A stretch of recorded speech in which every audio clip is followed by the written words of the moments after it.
Kolose pasal 3 ayat 1 sampai 5. Karena itu, kalau kamu dibangkitkan bersama dengan Kristus, carilah perkara yang di atas, di mana Kristus ada, duduk di sebelah kanan Allah. Pikirkanlah perkara yang di atas, bukan yang di bumi. Sebab kamu telah mati dan hidupmu tersembunyi bersama dengan Kristus di dalam Allah. Apabila Kristus yang adalah hidup kita menyatakan diri kelak, kamu pun akan menyatakan diri bersama dengan Dia dalam kemuliaan. Karena itu matikanlah dalam dirimu segala sesuatu yang duniawi, yaitu percabulan, kenajisan, hawa nafsu, nafsu jahat, dan juga keserakahan yang sama dengan penyembahan berhala. Baca juga Yohanes pasal 15. Hati yang fokus pada perkara Tuhan bagian pertama. Saudara-saudara, Rasul Paulus mengawali Kolose pasal 3 dengan sebuah pernyataan tentang realitas rohania, yaitu kata karena. Di awal ayat pertama mengkaitkan pasal ini dengan bagian yang mendahulunya, khususnya dalam terang pernyataan-pernyataan sebelumnya.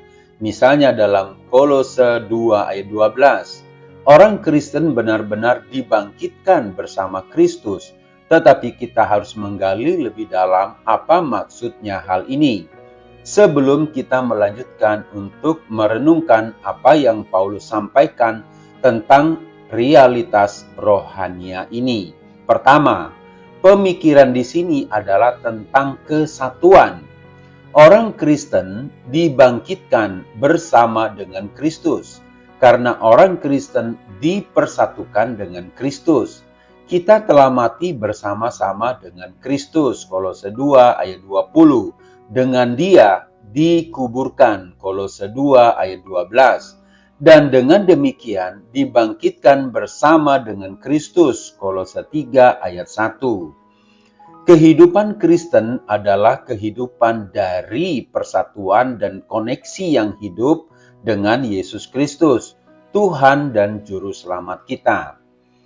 Ini yang Tuhan sendiri gambarkan menggunakan kiasan tentang cabang yang berdiam dalam pokok anggur.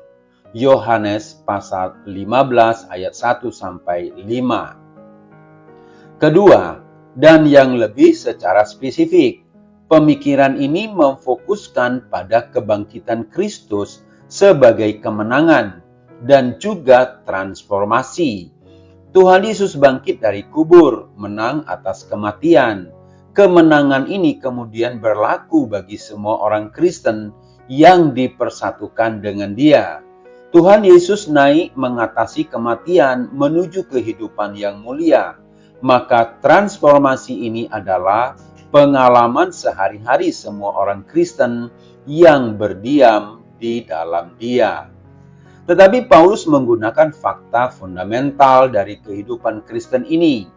Realitas rohania ini yang harus menjadi pengalaman setiap orang Kristen sebagai dasar dan untuk nasihat yang sangat menggugah.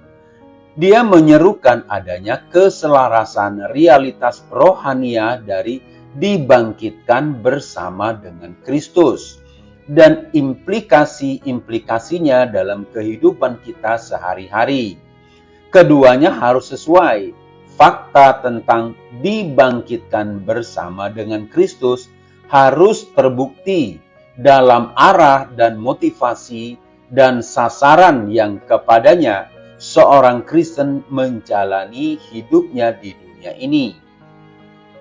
Paulus melanjutkan dalam ayat-ayat berikutnya untuk menggambarkan apa yang harus orang Kristen cari dan bagaimana mencarinya. Kemudian mengulangi mengapa harus perihal ini yang dicari orang Kristen. Pertanyaan berikutnya adalah apakah yang sedang kamu cari dalam kehidupan ini? Apakah sasaran yang kepada Allah hidupmu diarahkan? Apakah itu sesuai realitas rohania dari dibangkitkan bersama dengan Kristus? Saudara-saudara, jadi arti hati yang fokus pada perkara yang di atas, menurut Kolose pasal 3 ini adalah mengarahkan pikiran, tujuan, dan gaya hidup pada Kristus dan nilai-nilai surgawi, bukan pada hal duniawi semata. Ini berarti menjadikan kehendak Allah sebagai pusat serta mengenakan hidup yang baru penuh kasih, pengampunan, dan kebenaran, menjadikan Kristus pusat hidup kita. Fokus pada perkara di atas berarti memprioritaskan Yesus Kristus yang duduk di sebelah kanan Allah, di mana Dia memiliki otoritas yang tertinggi. Saudara-saudara, bertanyalah dalam hidupmu, apakah arah hidupmu kepada fokus Allah, yaitu kesaksian hidup yang telah dipersatukan dalam kematian dan kebangkitan Kristus sehingga terjadi transformasi. Saudara-saudara, teruslah belajar firman Tuhan, karena dengan demikian kita mengerti kehendak Allah. HOR Ministry.